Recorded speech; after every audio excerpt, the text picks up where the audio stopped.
My name is Tiana Johnson, and I'll be representing Carolina Smith from the GEMS Agency. Some background information on Carolina. Carolina did grow up in a group home. She was a foster child. At the age of 16, she decided to move to New York, where she met her pimp and joined the lifestyle of prostitution.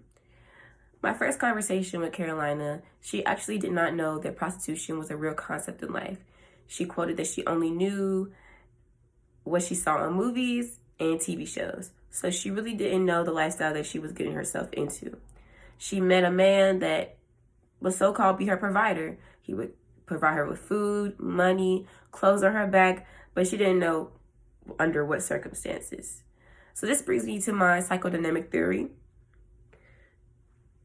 The lack of knowledge that I do have on Carolina's childhood experiences does question why she would be comfortable in this lifestyle, but also does answer why she will be comfortable in this lifestyle. I feel that, many do say that in group homes, foster kids don't have the correct amount of love given to them that a mother would give to them, or their parents, or even adopted parents would give to them. These group homes and foster homes are just a system until they get 18 and they push them out the door. So when she met this man, this was the only correct form of love that she's experienced in life.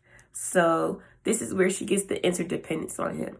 She's relying on him for the love, the money, the food, shelter. She didn't know any other way in life.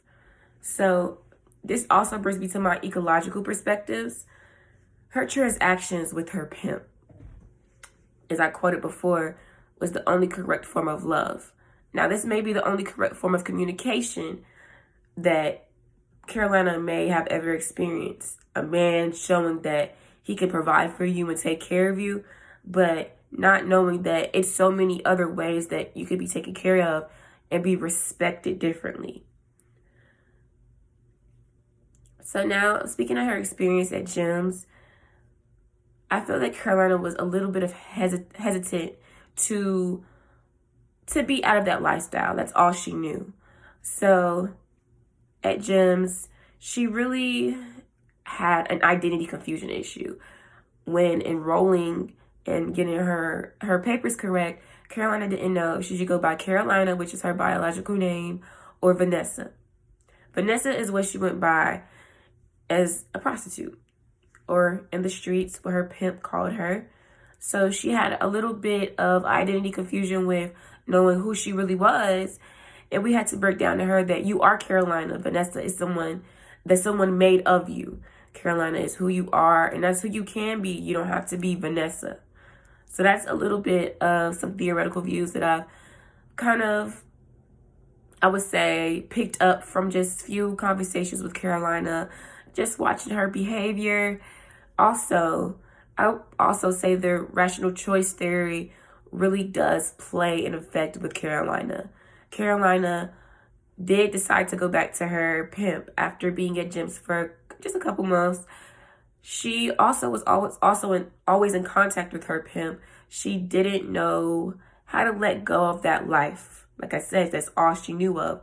This is all. She was 16 when she started this. So when you're 16, you're young, you're naive. So if you start something at 16 and this is the only thing you've been doing since 16, it's going to be hard to leave. So she decided to go back to her pimp. Shortly after returning to her pimp, she was arrested for prostitution and she had to serve 30 days in jail. After leaving jail, Carolina came to the circumstances that this lifestyle was not for her.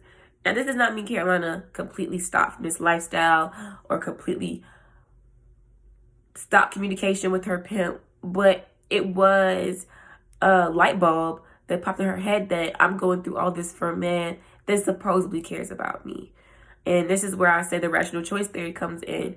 She starts to rationalize. She rationalized that she wanted to be in that life because she wanted that money. She wanted that, the stuff that came with it, the love from her man.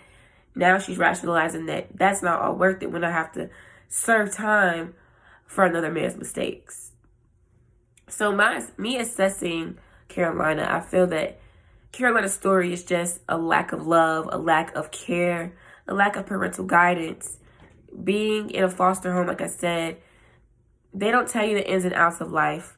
So I feel that she had to learn these ways and go through these ways in her own life to determine what's for her and what she doesn't want to go through. Now, like I said, will Carolina completely be out of this lifestyle? It's very hard to leave this lifestyle when it's all you know. It's all you know for income. And it's just hard to jump out of this lifestyle and get into a normal, more settled lifestyle. I feel that Carolina just needs the right people around her. She did return back to her mother's house, her foster mother's house, after jail. So I do believe that if Carolina has the right amount of protection, love, and support, that Carolina can become a successful human being. She can get on a great route for herself. It just all depends on her support system.